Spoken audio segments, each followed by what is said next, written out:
Dzisiaj robimy sesję plenerową. Mamy piękną modelkę, tancerkę, mamy super odjazdowe graffiti, ale mamy mnóstwo światła zastanego. Każdy, kto tutaj przyjdzie, tak jak my dzisiaj, i weźmie ze sobą aparat z obiektywem, choćby najdroższy aparat z najdroższym obiektywem, zrobi takie same zdjęcia. Co takiego trzeba zrobić, by nasze zdjęcia wyglądały inaczej? Jeżeli chcesz zobaczyć, oglądaj ten film do końca. Ta lokacja ma ogromne wymagania, to znaczy tutaj jest dosłownie 30 minut takiego światła, które nadaje się do robienia zdjęć z lampami błyskowymi. I to trzeba było wiedzieć wcześniej. Tak naprawdę my powinniśmy w tym momencie skończyć i przyjść tutaj jutro, rozstawić sprzęt dokładnie tak jak teraz, przez 30 minut robić zdjęcia, zamknąć, gotowe i do domu. Czołem, ja nazywam się Peter Bielacki, jestem fotografem, portrecistą i zapraszam Cię na 4. epizod w 6. sezonie Flash Time.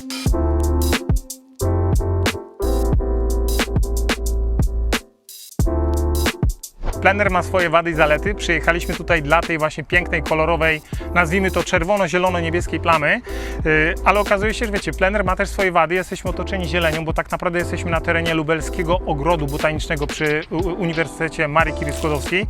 I tutaj jest kilka haszczy, których chciałbym się pozbyć. I teraz wiecie, nie byłem na to przygotowany, przyznaję się. Nie byłem na to przygotowany, nie mamy rękawiczek, nie mamy szufelki, nie mamy szpadelka, więc będziemy robić to za pomocą scyzoryka i patyczka. Mogoniu, kochanie, możesz tu podejść. Przy pomocy tych zawodowych narzędzi przygotujemy oczywiście narzędzie ogrodnicze i spróbujemy się pozbyć tego czegoś.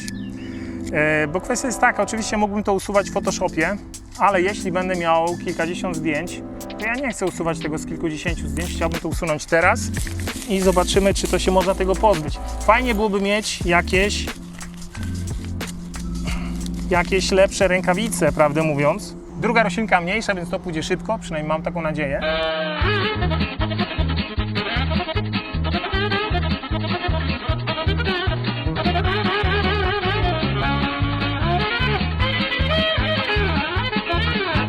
Wyobraźcie sobie taką sytuację. Wy jesteście w tym miejscu, w którym będę ja jako fotograf. Mamy modelkę na tle ściany i ona się pewnie nie będzie o tą ścianę opierać, bo to, co robię teraz, nie jest dobre ani mądre.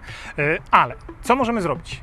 Tego światła zastanego jest w tej chwili godzina 20:30, za pół godziny zajdzie słońce i tego światła zastanego będzie dużo mniej, ale wtedy nie będę mógł objąć tego wszystkiego tutaj, chyba że przyniósłbym ogromną ilość studyjnego ekwipunku. By nasze zdjęcia wyglądały inaczej, przynieśliśmy po prostu własne światło. Dzięki temu będziemy mogli nad nim panować i decydować, w którym miejscu to światło ma być, a w którym miejscu tego światła ma być dużo mniej. Użyjemy małego, szybko składanego modyfikatora. To jest okta od Prostav, 65 cm. Małe światło to znaczy, że będzie dosyć ostre, ale mamy dziewczynę, która ma wyjątkową urodę i będzie przybierać naprawdę egzotyczne pozy. Myślę, że to światełko jej nie będzie przeszkadzało i wręcz może się okazać, że na tą oktę założymy grid, który mamy w zestawie. Po prostu kupując ten wynalazek są 2 dyfuzory i grid w zestawie. I tym światełkiem będziemy starać się wycelować naszej Olimpii w twarz. Nasza modelka jest tancerką, więc na pewno się będzie dużo ruszać, więc będziemy musieli pracować nad tym, by ruszając się, ona pamiętała, by skończyć swój ruch albo zacząć dokładnie w tym miejscu, gdzie nastąpi błysk, ale to będzie światło główne. I teraz tak, ja stoję dokładnie jak widzicie, opieram się o to graffiti. Małgosia stoi ode mnie, gdyby wyciągnęła rękę, to dotknęłaby w zasadzie, no prawie, dobra, moją oktą dotykam, widzicie to, prawda? To jest Małgosia, tu jest ciasno. Stąd to 20 mm, które pokażę Wam, zaraz mam w plecaku. Myślę, że ono się tutaj sprawdzi. Światło główne światłem głównym, na pewno światło będzie ładnie oświetlało twarz modelki, za to graffiti będzie nam po prostu, będzie takie jakie jest. I dlatego z drugiej strony postawimy drugą lampkę, mamy drugą lampę Profota 2, mamy do niej reflektor, mamy kolorowe filtry i zrobimy tak, że za plecy naszej modelki błyśniemy jakimś kolorowym światłem mniej więcej na wysokości jej pasa, być może troszkę wyżej, żeby części z tych graffiti wydobyć dodatkowy blask i kolor. Mamy ze sobą 3 statywy i plecak, który waży 9,5 kg. On nam się przyda, zwłaszcza z tą wagą, przyda nam się później do stabilizowania statywu, bo wiecie, kiedy idzie się w plener, bierze się ze sobą lampy, modyfikatory, nawet najmniejszy podmuch wiatru działa na modyfikator jak wiatr na żagiel. Jest wiele tysięcy powodów, żeby statyw z lampą się nie przewrócił. Posługuję się plecakiem z serii Manfrotto ProLite i to jest wersja front loader, to znaczy, że otwieramy go z przodu, nie z tyłu. Klapa się otwiera i teraz zaglądamy do tego, co my dzisiaj tutaj ze sobą mamy. Zacznijmy oczywiście od aparatu. Dzisiaj będziemy fotografować Leiką SL3. I to jest aparat, który mieliśmy już w studio na poprzednim flash time'ie. W studio sprawdził się całkiem nieźle, zwłaszcza w pół roku. Myślę, że w plenerze poradzi sobie zdecydowanie lepiej. I mam do niego 3 obiektywy Sigma z serii Art. Przypominam, że Sigma robi nie tylko obiektywy z mocowaniem Sony E, ale robi też obiektywy pełnoklatkowe z bagnetem, który nazywa się Elmont. Elmont pozwala zamocować Wam obiektyw na Leikę albo przede wszystkim, myślę, bardziej dostępne aparaty, czyli Lumixy. Zwłaszcza filmowcy to doceniają. Obiektyw, który biorę zawsze na każdą sesję i bardzo często od tego zaczynam, to jest 85 mm ze światłem 1.4, czyli Sigma Art 85 DGDN. Czy tym obiektywem dzisiaj będziemy robić większość sesji? Przypuszczam, że nie. Za to na pewno tym obiektywem zrobimy naszej modelce Olimpii, zrobimy piękne zdjęcia, gdzie tło będzie rozmytą plamą. I ten obiektyw do tego właśnie się nadaje i myślę, że tutaj nie będzie żadnych zaskoczeń. Idąc dalej, kolejny obiektyw Sigma Art 35 ze światłem 1.2. Zauważcie, to nie jest wersja 1.4, tylko światło 1.2, czyli 40% jaśniejszy niż klasyczny obiektyw ze światłem 1.4. 35 mm w tym miejscu, w którym będziemy robić zdjęcia, to na pewno będzie zbyt dużo. Na pewno będziemy potrzebowali czegoś szerszego, ale 35 ze światłem 1.2, kiedy miałem okazję wypożyczyć, no grzechem byłoby po prostu tego nie wziąć. I obiektyw, którym myślę dzisiaj zrobimy zdecydowaną większość zdjęć, to jest Sigma Art 20 ze światłem 1.4. 20 mm, czyli jest to naprawdę dosyć szeroki kąt. Nie jest to rybie oko, absolutnie. Tu można normalnie filtry zakładać i mam nadzieję zakładać na to jakieś filtry, ale 20 mm, kiedy będę miał do modelki metr, czy czasami 1,5, myślę, że pokaże mi i całą modelkę, a dzisiaj ważne jest, żeby pokazać ją w całości, dlatego że Olimpia potrafi grać ciałem i dlatego właśnie dzisiaj tutaj z nami jest. No i to, co będzie za jej plecami, jest bardzo interesujące, więc też będę chciał Wam to pokazać. Więc myślę, że 20 ze światłem 1.4, przypominam, wszystkie te obiektywy mają bagnet Elmont. To jest to, czym dzisiaj będziemy fotografować. Idąc dalej, mamy 2 lampy Profoto, obydwie te lampy to są Profoto A2, czyli malusieńkie takie bardzo kompaktowe lampy wielkości puszki Coca-Coli. Jak widzicie, tutaj jedna już nie ma uchwytu, bo będzie mocowana w inny uchwyt. Ta tutaj będzie zamocowana na statyw i ta tutaj będzie świeciła na tło. Ale żeby na tło zaświecić odpowiednio intensywnie, najprawdopodobniej nałożę na nią coś, co się nazywa Click Magnum. Siłą systemu Profoto Click jest to, że wszystkie modyfikatory mocują się w ten sposób. Robisz klik i to już jest po prostu sklikowane. W ten sposób będziemy świecić na tło, żeby podkreślić to, co będzie za plecami naszej modelki. Ta lampa będzie siedziała w uchwycie i to będzie nasze światło główne. Zamocujemy tutaj softbox Pro Staff, to jest Okta 65 mm, mały, kompaktowy, bardzo poręczny, to jest po prostu typowy modyfikator plenerowy. Rzecz, która dla mnie będzie historią, którą użyjemy po raz pierwszy. Na głowę założę sobie czapkę, do której przymocujemy kamerkę GoPro. Dzięki temu będziecie widzieli wszystko to, co robię z pierwszego ujęcia. Nie będę pracował na tym zbyt długo z 2 powodów. Raz, jest to dosyć ciężkie i po prostu niewygodnie się w tym siedzi, niewygodnie się w tym robi zdjęcia, bo ta czapka naprawdę ciągnie w dół. A przede wszystkim bateria, która jest w tym urządzeniu, ja nie wiem, czy ona starczy na 15 minut nagrania, więc będziemy musieli robić tylko te sceny, które koniecznie będziemy chcieli Wam pokazać. Z rzeczy, o których warto wspomnieć, mamy bardzo, ale to bardzo mocną latareczkę marki Nightcore i to będzie latareczka, która pozwoli nam szukać sprzętu i upewnić się, czy na pewno zabraliśmy ze sobą wszystko to, co tutaj przynieśliśmy. Dobra, to jest to, co mam z przodu.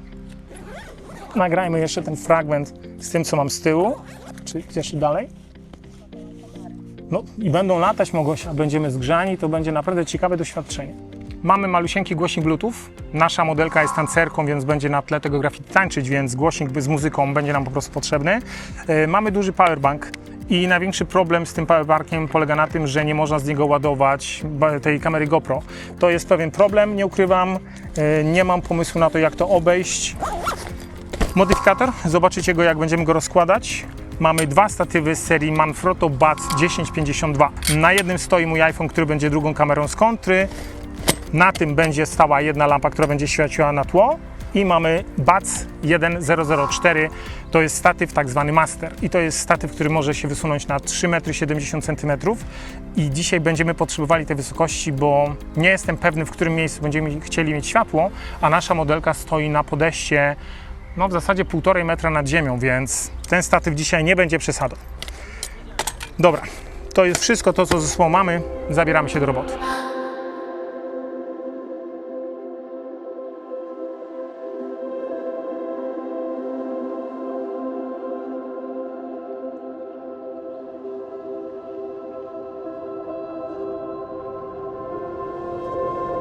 Plecak tego typu, czyli ten front ladder, jeżeli go spakujemy przemyślnie, to wtedy on, wisząc na statywie, cały czas zapewnia tutaj bezpieczeństwo, jest po prostu przeciwwagą, a ja w tej chwili potrzebuję wyciągnąć kolorowe filtry. Wiem, że mam na samej górze, więc wystarczy, że troszkę sobie odsunę i już mogę wyciągnąć filtr i za chwilkę będziemy sprawdzali, czy bardziej nam będzie pasował zielono-niebieski czy niebieski, bo tej czerwieni mamy tutaj, wydaje mi się, wystarczająco dużo.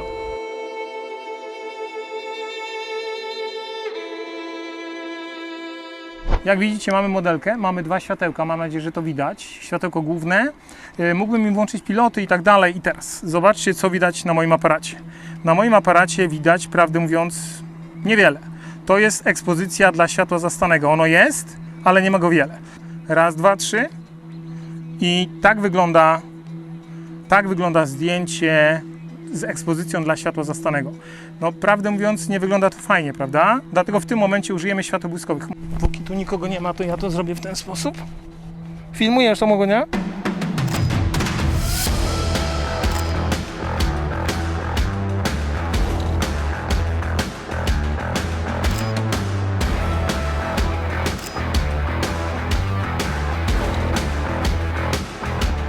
Olimpia, nasza modelka. Olimpia jest instruktorką tańca high heel i co prawda dzisiaj, kiedy prosiłem o sportowe buty, Olimpia mówi takie na płaskim. Mówię, nie no, mogą być takie na koturnie. On mówi, nie, mam tylko takie na płaskim. I dopiero potem do mnie dotarło, że dla Olimpii każde buty tego typu to są buty na płaskim. W tej chwili jest 21:20 i słońce zaszło 30 minut temu. Włączyły się latarnie, co z jednej strony jest fajne, z drugiej strony mniej, dlatego że to światło sodowe w ogóle nie będzie dla nas pomocne. Ale zacznijmy od setupu. Mogę kochanie, możesz to pokazać? Światło główne, jak widzicie, 1,50 m, 1,60 m od twarzy modelki. Założyliśmy na ten modyfikator grid po to, żeby to światło było bardzo skondensowane, bo chciałem wyłączyć światło zastane. W tej chwili tego światła zastanego jest naprawdę bardzo mało, więc pewnie ten grid ściągniemy. Z drugiej strony to sprawia, że nasze zdjęcia są bardzo, ładne słowo, dramaty. One są po prostu bardzo takie ekspresyjne.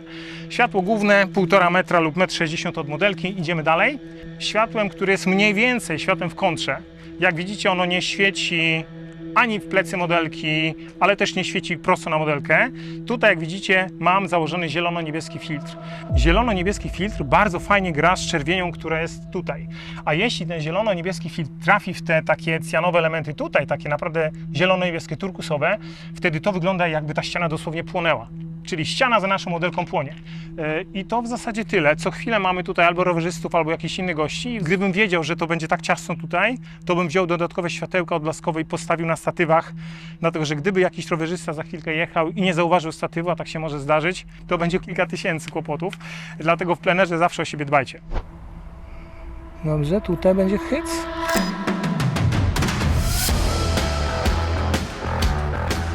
Świetnie.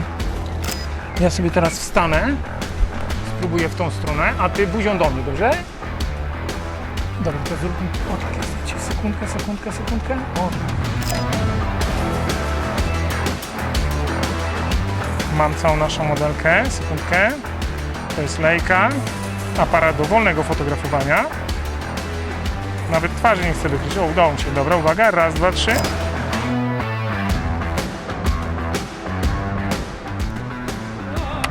Dobra. Hop. No tak.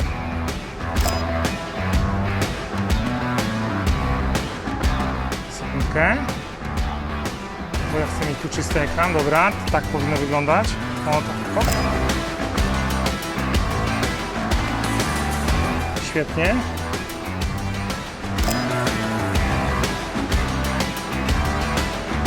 To jest bardzo fajna poza. Chciałbym ją mieć. Dobrze, 3, 4. I to fajnie wygląda. Jeszcze raz. 3, 4.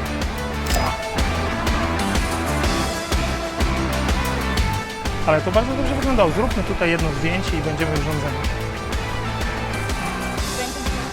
Bardzo dobrze z tą ręką tu wygląda, prawdę mówiąc. Tu. O tak. No i 3, 4. Zacznijmy od tego, że to była naprawdę bardzo trudna sesja. Prawdę mówiąc, zaskoczyło mnie to, jak bardzo była trudna. Generalnie każdy z elementów, które zastaliśmy na lokacji, był dosyć kłopotliwy, ale każdy z nich był tylko dosyć kłopotliwy i nic więcej. Za to nawarstwienie sprawiło, że sesja okazała się dużo trudniejsza niż myślałem, że będzie. Kiedy tydzień wcześniej byliśmy w tym samym miejscu z Małgosią i z Mateuszem, mniej więcej o tej samej porze, to owszem, na tej alejce i ścieżce rowerowej było kilku rowerzystów i kilku przechodniów, dosłownie kilku. My na zwiadzie lokacji byliśmy mniej więcej 1,5 godziny i tych osób może było 5, no może 7. A kiedy robiliśmy sesję i w sumie zajęło nam to niecałe 3 godziny, no to śmiało powiem, że było co najmniej 20 osób, z czego było wielu rowerzystów i nazwijmy to rzecz po imieniu, było wielu rowerzystów, którzy zjeżdżali z autostrady, z tego wylotu tam z góry do nas, w sensie na tą ścieżkę rowerową, co wcześniej nikogo tam nie zastaliśmy. I trafił się też jeden taki, którego nie chciałbym nazwać rowerzystą, ale musiałem go nazwać od tych części, na które rowerzysta naciska stopą, ale nie mogę oczywiście, bo wiecie, bo to YouTube. Jechał po prostu szaleniec na rowerze elektrycznym, zobaczył nas z daleka, bo podniósł głowę, zdziwił się, ale jechał z taką prędkością, że nawet nie miał czasu wyhamować czy cokolwiek zrobić. Olimpia odskoczyła. Ja dobrze, że siedziałem w takiej pozycji pod tą czerwoną barierką. I gdybym miał światło na statywie boom, o czym prawdę mówiąc marzyłem, żeby takie światło było, to on by sobie rozwalił głowę. Rozwaliłby nam nasze lampy, modyfikatory i wszyscy mieliby wiele tysięcy kłopotów. Wiecie, że lubię tego słowa używać, więc to pod tym względem to było naprawdę bardzo, bardzo trudne, bo to co chwilę musieliśmy przerywać sesję. Światło zastane, to światło dnia, ja bardzo chciałem, żeby ono było, tylko liczyłem na to, że będziemy fotografować w momencie, w którym nie będzie już bezpośredniego światła słonecznego, ale będzie tylko ten, wiecie, taki lekki błękit, coś ala, nazwijmy to, może nie złota godzina, ale właśnie błękitna godzina. I musiałem poczekać, aż słońce zajdzie na tyle nisko za horyzont, a w zasadzie za drzewa, by na moim graffiti nie było żadnych takich bardzo wyraźnych plam. Przede wszystkim, jeśli miałem na graffiti jasne, słoneczne plamy, no to nie było szansy, żebym ze swoimi lampami mógł z nimi tam konkurować z tym światłem słonecznym. Owszem, można brać lampy tam po 1200 W, ale wiecie, to nie po to się idzie w plener z plecakiem i z 2 statywami, to i tak, wiecie, rozbuchana sesja, żeby konkurować ze światłem słonecznym. Ale w momencie, w którym bezpośrednie światełko słoneczne znikło, mieliśmy dosłownie 30 minut na to, żeby zrobić zdjęcia tak, jak chciałbym zrobić, a potem pojawiło się światło latarń, tych sodowych, a wiecie o tym, że światło sodowe to jest taka bardzo wąska część widma i tam cokolwiek byś nie robił, jakkolwiek byś balans bieli nie ustawił, tam nigdy nie będziesz miał naturalnej ekspozycji, dlatego że w tym świetle nie ma tej całej reszty barw, tam jest naprawdę wąska część widma, tylko żółta i nic więcej. W filmie nie widzieliście wszystkich tych zdjęć, więc możemy je teraz przejrzeć i wydaje mi się, że jak na te warunki i na ten skos, bo tam chyba z 7 stopni tego skosu było i mi było ciężko fotografować i naszej modelce ciężko było się tam ruszać. Dobrze, że szpilek nie miał jako buty na płaskim obcasie. Wydaje mi się, że te zdjęcia tak czy inaczej wyszły całkiem fajnie i jak na ten czas i te możliwości, które my tam mieliśmy, wydaje mi się, że to jest niezłe, ale nie ukrywam, że na przykład w takiej sytuacji tutaj marzy mi się, by taka sama jasno-niebieska, podkreślona światłem plama pojawiła się na mojej prawej stronie, czyli tu, gdzie teraz klikam myszką, tutaj, gdzie jest ten żółty i niebieski. Fajnie by było, ale absolutnie nie byłoby szansy na rozstawienie tam jeszcze jednego statywu. On musiałby stać pod pewnym kątem i wtedy każdy rowerzysta, który tam jeździł, a jak mu się było ich wielu, to by się skończyło niedobrze i dla niego, i dla nas. I za chwilkę pokażę wam tutaj przed i po, dlatego że te zdjęcia z racji tego światła sodowego, które tutaj, zobaczcie, w momencie, kiedy wcześniej było to pierwsze światełko, może zróbmy od razu tą rzecz, to są pierwsze zdjęcia z sesji i tak było przed, tak było po. I to, mówiąc krótko, to są proste zdjęcia. To jest całkiem niezły efekt wyjściowy, prawdę mówiąc, gdyby podciągnąć tylko kontrast, to już by załatwił sprawę. No ja sobie tutaj troszeczkę jeszcze nadziubałem, bo po prostu lubię sobie czasami podziubać. Na kolejnym zdjęciu jest to samo, zobaczcie. To jest zdjęcie przed, to jest zdjęcie po i to jest światło jeszcze tego, białe światło dnia, takie wiecie, złota godzina. I to też jest proste zdjęcie, ale tak jak widzę tutaj na twarzy modelki, nawet Profoto z TTL-em miewa problemy, zwłaszcza jak tło jest tak pstrokate. Idziemy dalej, to oczywiście jest ta sama sytuacja. Tutaj już tego światła na noga, zauważcie, jest mniej niż wcześniej, więc to już było trudniejsze zdjęcie, ono wymagało dodatkowej pracy, by wyglądało tak, jak wygląda. I tutaj już na podłodze, na asfalcie, zobaczcie, pojawia się cień. Skoro jest cień, to znaczy, że było sodowe światło. I tutaj widać to sodowe światło tam z tyłu, cokolwiek by wtedy z nim nie zrobił. Światła mieliśmy tylko tyle, ile ze sobą przynieśliśmy. Przynieśliśmy 2. Szkoda, trzeba było wziąć 3, aczkolwiek, no tak jak mówię, nie było szansy na to, żeby coś tam zrobić. Idziemy dalej. Słuchajcie, to są już zdjęcia, gdzie bardzo dużo tego światła sodowego było i ono nie jest dobre, więc te zdjęcia wymagały dużej ilości retuszu, aczkolwiek no, wydaje mi się, że to spokojnie udźwignęliśmy. Tutaj postarałem się, a przynajmniej taki był mój zamysł, by to żółte światło sodowe już się pojawiło jako część tego zdjęcia, aczkolwiek z karnacją modelki zwłaszcza to było naprawdę duże wyzwanie, żeby to zrobić. To jest przed, to jest po, to jest przed, to jest po. Wydaje mi się to mimo wszystko całkiem fajnie wygląda. Te zdjęcia widzieliście je na filmie. 20 mm to jest taka ogniskowa, którą fotografując ona owszem zniekształca, jeżeli nie robisz centralnie z przodu, tylko troszkę niżej lub troszkę wyżej. Można by spróbować 14 mm, albo wiecie, jeszcze szerzej niż 20 mm. Byłoby przede wszystkim wygodniej, bo nie musiałbym się wciskać w tą poręcz z tyłu. To jest przed, to jest po. Wydaje mi się, że tutaj Evoto sobie świetnie poradziło. To jest przed, to jest po i to jest przed, to jest po i to jest przed, to jest po.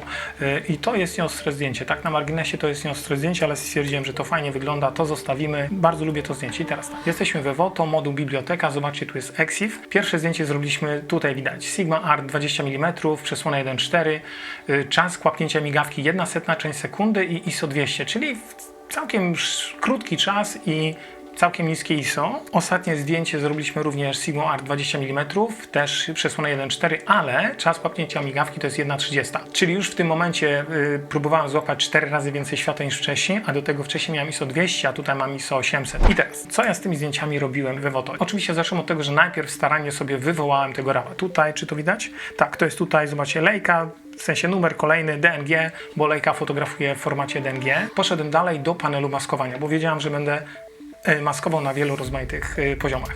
I teraz mam 7 masek, bo musiałem retuszować twarz, musiałem retuszować nogi i tak dalej, i tak dalej. I tworzyłem sobie te maski, każdą dzielnie edytowałem, ale teraz zobaczycie, że te maski są na każdym z tych zdjęć. Jak wcześniej widzieliście, to zdjęcie było poziome, bo stwierdziłem, że to zdjęcie lepiej wygląda jednak po przycięciu na Instagram.